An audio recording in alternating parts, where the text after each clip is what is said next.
Bueno, para pensar el primer momento desde que se recupera la democracia en la Argentina y que las políticas educativas de memoria empiezan a tener un lugar en la escuela, me parece importante corrernos un poquito hacia atrás, poco, pero volver a situar el terrorismo de Estado y aquello que ocurre en la Argentina entre el 76 y el 83, por varias de las cuestiones que van a ocurrir efectivamente en lo que llamamos la transición democrática. ¿Por qué? Porque sobre todo el sistema educativo va a estar permeado durante estos primeros años por esa experiencia tan cercana que significó la dictadura para el territorio educativo. En ese sentido, decir que este primer momento, que fue llamado por distintos autores o investigadores de distintas maneras, a mí me gusta llamarlo como un momento de ambigüedades y contradicciones. Sobre todo la investigadora Nadia Sisman, que tiene un trabajo de recorrido por lo que ha sido la política educativa de la democracia, toma también esta categoría y me parece interesante porque este primer momento va a plantear algunas cuestiones que tienen que ver con como con el imperativo político que significaba el retorno de la democracia y la necesidad de que la escuela pueda responder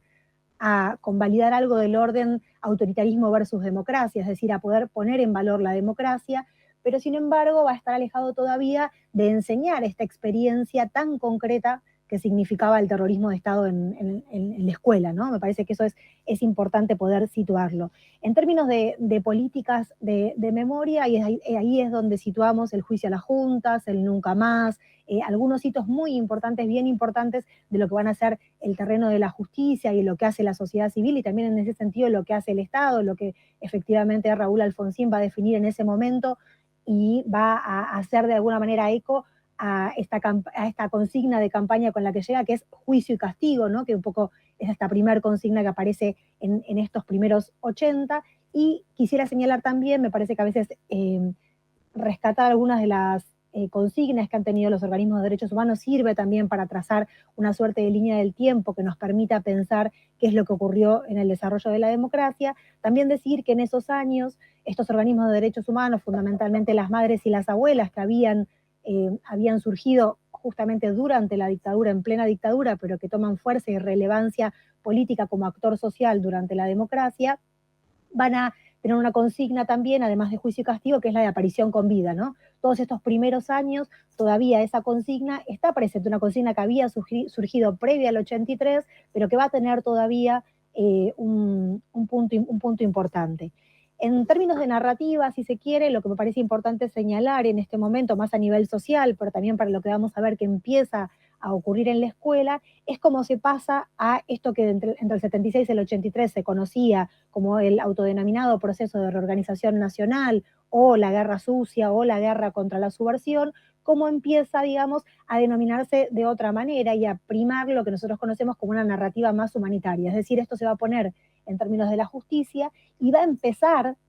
a distinguirse la diferencia entre las violencias del Estado y una violencia guerrillera, si se quiere, ¿no? en estos términos. En este momento, lo que yo observo, digamos, cuando uno mira qué es lo que pasaba efectivamente en la escuela, es que hay una imposibilidad de nombrar qué es aquello que ocurrió en esos años en las aulas. Es decir, que todavía no se construye como un tema de enseñanza. Si bien es posible observar algunas experiencias más individuales de algunos actores, docentes comprometidos, algunos gremios que de manera muy incipiente empiezan a decir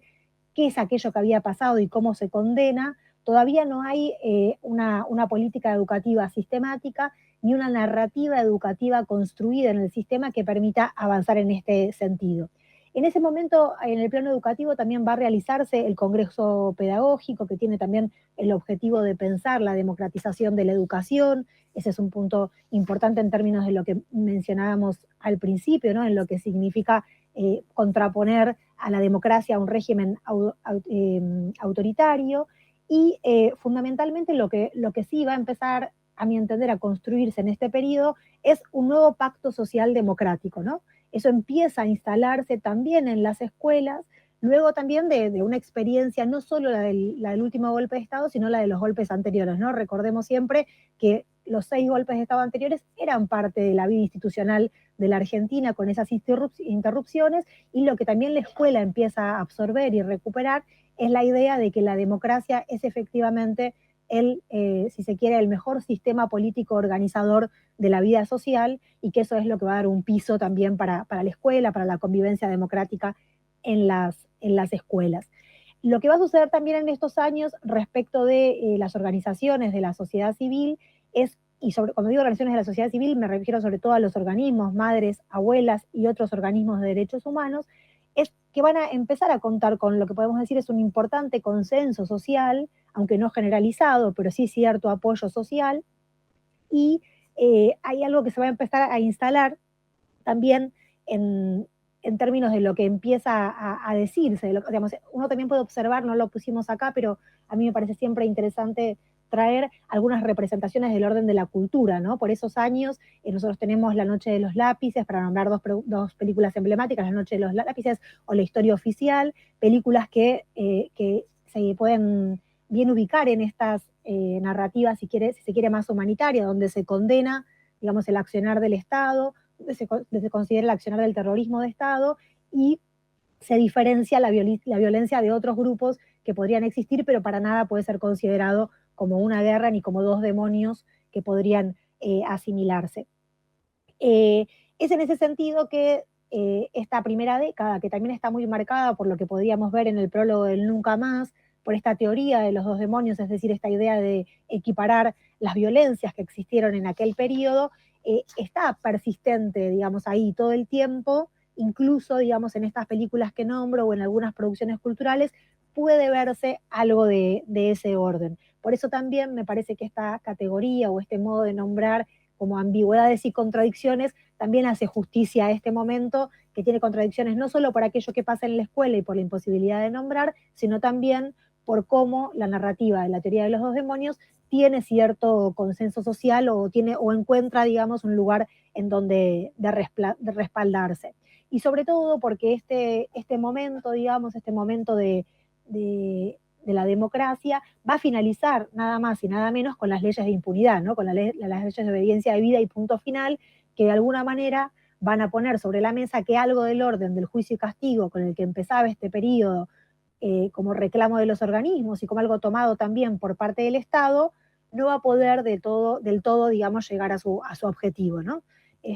Hasta aquí entonces sería este primer momento, que va de 1983 a 1989, que vamos a ver este segundo periodo de la democracia, que nos va a permitir pensar cómo se avanzó en algunas cuestiones y se retrocedió tal vez en otras.